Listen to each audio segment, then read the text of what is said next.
दोस्तों नमस्कार, मेरा नाम है सचिन कुमार और आप मुझे देख रहे हैं अपने favourite YouTube channel English expert पर। दोस्तों आज की वीडियो आप सभी के लिए बहुत ही खास और मज़ेदार होने वाली है।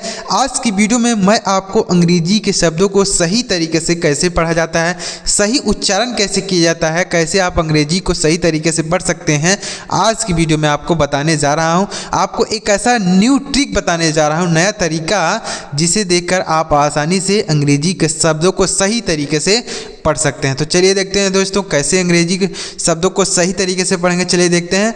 उससे पहले अगर वीडियो आपको पसंद आए तो लाइक करिएगा और चैनल पर पहली बार आए हैं तो चैनल को भी सब्सक्राइब करके बेल का आइकन दबाइएगा। चलिए देखते हैं दोस्तों कैसे पढ़ेंगे। देखिएगा, अंग्रेजी शब्दों को पढ़ने और बोलने का सही तरीका आपके लिए लेकर आए हूँ। देखिए दोस्तों, यहाँ पर देखिएगा, DEAR,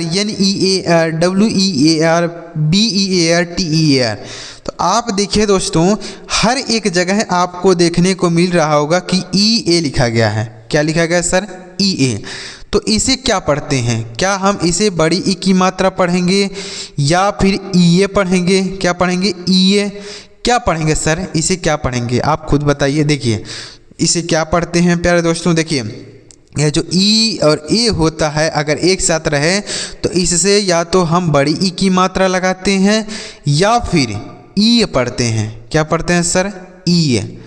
तो कब हम बड़ी ई की मात्रा पढ़ेंगे और कब ई पढ़ेंगे, यह समझिए।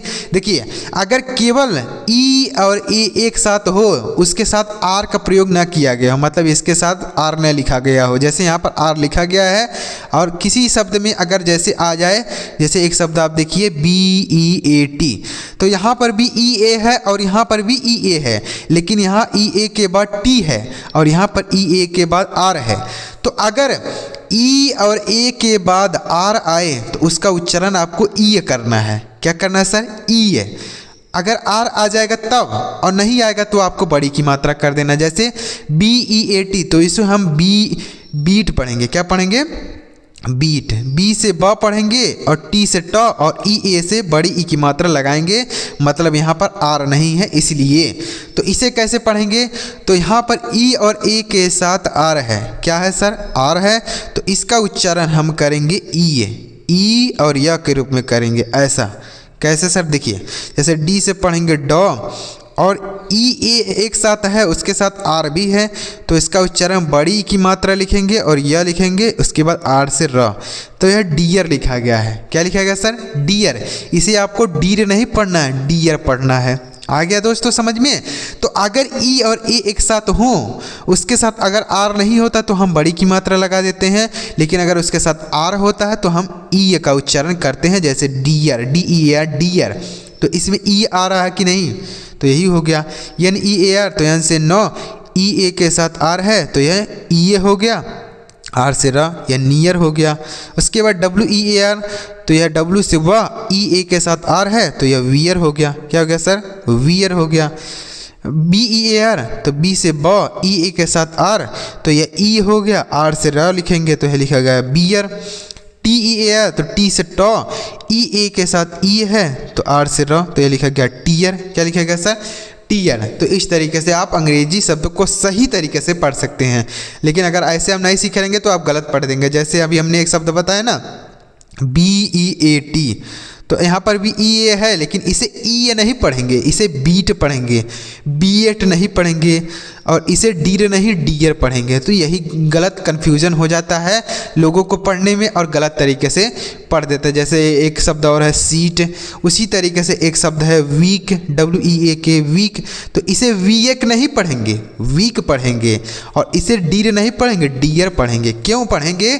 क्योंकि अगर इसके साथ आर लिखा रहेगा तो, और अगर इसके साथ आर नहीं है तो बड़ी की मात्रा पढ़ा जाता है। यह समझ में आ गया दोस्तों? इतना समझ में आया हो तो चलिए आगे बढ़ते हैं। अगला देखिए, अगर किसी भी शब्द में आपको डबल ओ एक साथ दिखे, डबल ओ, तो इससे आप बड़ाओ की मात्रा भी लगा सकते हैं या छोटाओ की मात्रा भी लगा सकते हैं, लेकिन यहाँ पर क्या लगाएंगे? इसे आपको छोटाओ की मात्रा लगाना होगा। जैसे BOOK, तो क्या हम इसे बुक पढ़ते हैं? BOOK, बुक है, बुक पढ़ते हैं कि बुक पढ़ते हैं? बुक पढ़ते हैं ना, तो यह बुक लिखा गया। बी से ब, के से क, डबल ओ से छोटा ओ की मात्रा, तो यह बुक पढ़ेंगे। GOOD, तो इसे हम गुड पढ़ते हैं कि गुड पढ़ते हैं? आप ही बताइए। गुड पढ़ते हैं ना, तो यह गुड मतलब हो गया अच्छा। तो ऐसे LOOK इसे हम लुक पढ़ेंगे। क्या पढ़ेंगे सर? लुक पढ़ेंगे। तो यह जो डबल होता है इससे हम बड़ा ओ की मात्रा अभी लगाते हैं, लेकिन यहाँ पर हम छोटा ओ की मात्रा लगाएंगे। COOK इसे हम पढ़ेंगे कुक। क्या पढ़ेंगे? कुक पढ़ेंगे, COOK। उसके बाद है TOOK, इसे हम टुक पढ़ेंगे। टूक नहीं पढ़ते हैं, टुक। क्या पढ़ेंगे? टूक। तो यह हो गया। तो BOOK book, GOOD good, LOOK look, COOK cook, TOOK टुक। समझ में आ गया दोस्तों? तो इसे आप पढ़ सकते हैं। यह नियम ऊपर वाला समझ में आया ना दोस्तों? तो अगर आपको एक बार में नहीं आता, 2 बार 3 बार वीडियो को देखिए, आपको अच्छी तरीके से समझ में आ जाएगा। देखिए अगला नियम क्या है? KEEP, JEEP, PEEP, WEEP, DEEP। तो डबल ई अगर कहीं पर आपको लिखा हुआ मिले तो इसे आपको बड़ी ई की मात्रा लिखना है। जैसे के से क हो गया, अब पी से प लिखेंगे, और डबल ई है तो बड़ी की मात्रा, तो ये लिखा गया कीप। JEEP, तो जे से ज, पी से प लिखेंगे, और डबल ई है तो इससे बड़ी की मात्रा, तो ये लिखा गया जीप। PEEP, तो पी से प, और डबल ई से बड़ी की मात्रा, पी से फिर प, तो ये लिखा गया पीप। WEEP, तो डब्लू से व, और पी से प, और डबल ई है तो बड़ी की मात्रा, तो वह वीप लिखा गया है। और DEEP, तो डी से ड, और डबल ई से बड़ी ई की मात्रा, और पी से प, तो वह डीप लिखा गया है। ऐसे पढ़ सकते हैं। देखिए दोस्तों, जैसे एक नियम हमने पहला जो बताया कि अगर ई और ए एक साथ रहें तो अगर उसके साथ आर आता है तो इसका उच्चारण आपको क्या करना होता है? ई ये करना होता है। उसी तरीके से एक नियम और है। क्या सर? अगर ई, ये डबल ई है ना, इसके साथ भी अगर आर आ जाए तो इसका उच्चारण भी हम ई ये करते हैं। क्या करते हैं सर? ई ये करते हैं। मतलब इसके साथ अगर आर आ जाता है डबल ई के साथ, तो भी हम इसका किसका उच्चारण? इस डबल ई का उच्चारण ई ए के रूप में करते हैं, जैसे पहला नियम बताया। जैसे एक शब्द देखिए DEER, यहाँ पर भी डबल ई है लेकिन हम बड़ी की मात्रा नहीं लगाएंगे। यहाँ पर आपको लिखना पड़ेगा ई ए, डी से डॉ, और डबल ई के साथ आर लिखा गया है, तो यह डी हो गया, आर से र, यह डियर लिखा गया है। डीर नहीं पढ़ेंगे, बिल्कुल गलत उच्चारण हो जाएगा। तो समझने की देरी है। अगर आप यह चीज़ नहीं समझ रहेंगे आप गलत पढ़ेंगे। देखिए जितने भी शब्द हैं कहीं पर आपको आर नहीं नज़र आ रहा होगा। देखिए किसी भी शब्द में आर नहीं है। तो यहाँ पर हमने जो शब्द बताया DEER, तो इसमें अगर डबल ई के साथ आर आता है तो भी हम इसका उच्चारण ई करेंगे, या फिर अगर ई और ए के साथ आर आता है तो भी हम उच्चारण ई करते हैं। समझ में आ गया दोस्तों? चलिए आगे बढ़ते हैं। इतना मज़ेदार कॉन्सेप्ट कोई भी आपको नहीं बताएगा कि कैसे पढ़ा जाएगा शब्दों को, कोई भी आपको नहीं बताएगा। तो अगर आप इसी तरीके से सीखना समझना चाहते हैं तो इस चैनल को ज़रूर सब्सक्राइब कीजिए और वीडियो को भी लाइक कर दीजिए, कमेंट कर दीजिए। आपको इसी तरीके से अंग्रेजी सीखने समझने की अच्छी वीडियो मिलती रहेगी, जिसे देखकर आसानी से अंग्रेजी पढ़ सकते हैं। अभी कहाँ छोड़ के वीडियो जा रहे हैं क्या? नहीं, आगे देखिए ना, अभी और आगे आपको बताते हैं। आगे देखिए, आगे और भी मज़ेदार है, देखिएगा। देखिए अब आगे क्या है? LATE, MADE, MALE, TAKE, BAKE।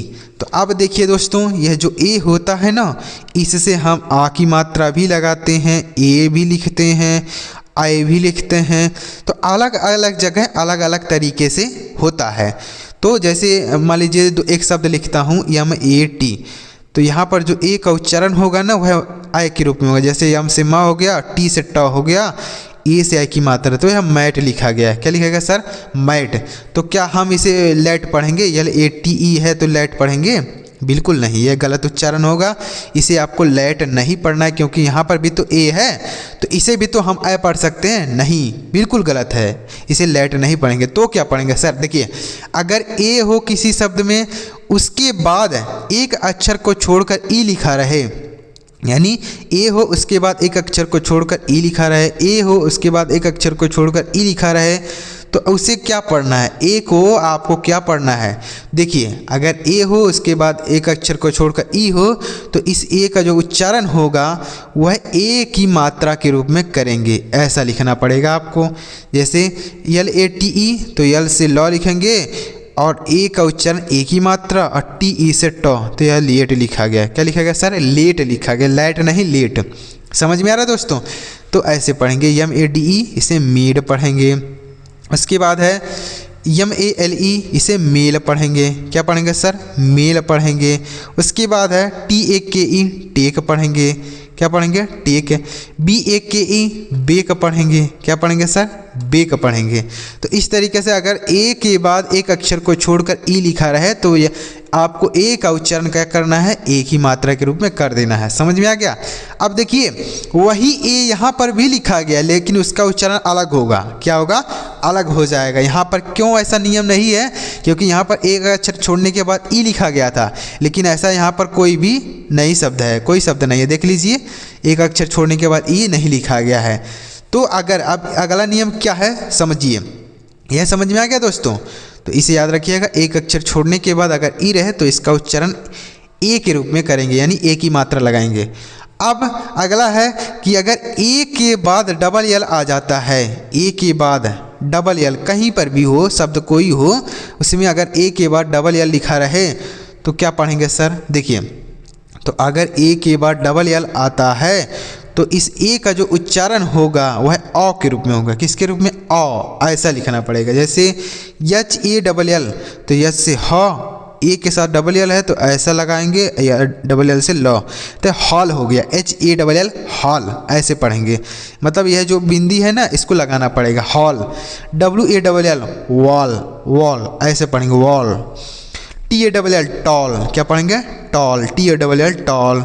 C A double L, call. क्या पढ़ेंगे सर? कॉल। इस तरीके से call. B A double L, ball.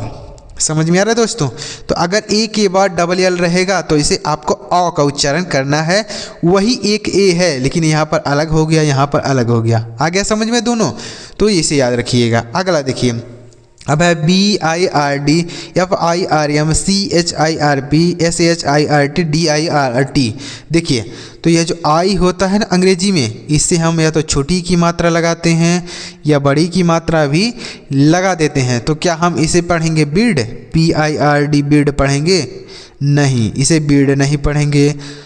तो क्या पढ़ेंगे सर? देखिए, तो यह जो आई होता है ना, अगर इसके साथ आर लिखा हो, आर का कितना बड़ा रोल होता है आप नहीं जानते हैं। आर अगर किसी के साथ भी आता है तो उसका उच्चारण ही बदल जाता है। अगर इस आई के साथ आर लिखा हो, इस आई के साथ, तो ये जो आई का उच्चारण होगा वह अ के रूप में होगा। किसके रूप में? आ, केवल आ आपको ये उच्चारण देना होगा। जैसे बी आई आर डी, तो बी से ब लिखेंगे और इस आई का उच्चारण आई छोटी की मात्रा उतरा नहीं करना है, आपको करना है आ।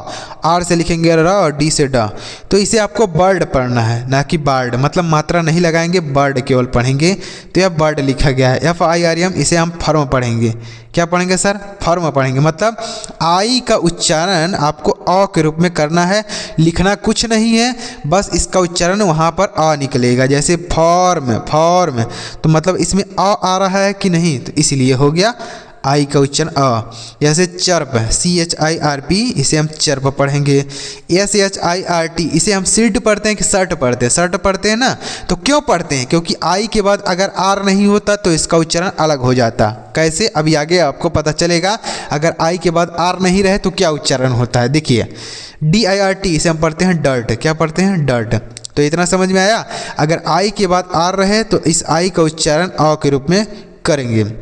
आगे देखिए, अब यही आई है देखिए यहाँ पर, लेकिन इसका उच्चारण आ नहीं होगा तो क्या होगा सर? देखिए, F I G S T, N I G S T, M I G S T, S I G S T. तो देखिए यही आई है, यहाँ पर इसका उच्चारण अलग होगा।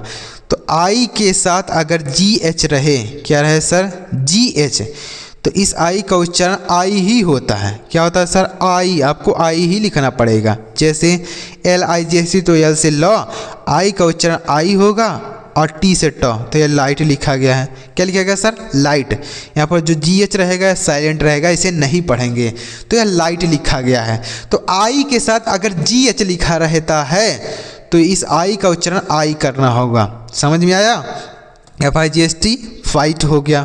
अब देखिए ना, इसे क्या हम फट पढ़ेंगे? जैसे यहाँ पर हमने पढ़ा फर्म, तो क्या इसे हम फट पढ़ेंगे? नहीं, फाइट पढ़ेंगे। N I G S T, night पढ़ेंगे। यह नाइट लिखा गया। उसके बाद क्या है, MIGHT माइट, इसे माइट पढ़ा जाएगा। तो अगर आई के साथ GH लिखा रहता है तो इस आई का उच्चारण आई होता है। SIGHT, इसे हम साइट पढ़ेंगे। क्या पढ़ेंगे सर? Site, SIGHT। तो उम्मीद कर रहा हूँ प्यारे दोस्तों यह आपको अच्छी तरीके से समझ में आया होगा कि अंग्रेजी शब्दों को सही तरीके से किस तरीके से आप पढ़ सकते हैं, आपको अच्छी तरीके से समझ में आया होगा। तो अगर आपको ये चीज़ समझ में आया हो तो वीडियो को लाइक जरूर कीजिएगा, और अभी तक चैनल को सब्सक्राइब नहीं किए हैं तो सब्सक्राइब करके बेल का आइकन दबा लीजिए, क्योंकि मैं इसी तरीके से अंग्रेजी सीखने समझने का अच्छा वीडियो आपके लिए लेकर आता रहता हूँ, जिसे देखकर आप आसानी से अंग्रेजी को पढ़ सकते हैं, अंग्रेजी को लिख सकते हैं, अंग्रेजी को समझ भी सकते हैं। तो चलिए मिलते हैं प्यारे दोस्तों अगली वीडियो में किसी नई टॉपिक के साथ। वीडियो देखने के लिए आपका बहुत बहुत धन्यवाद।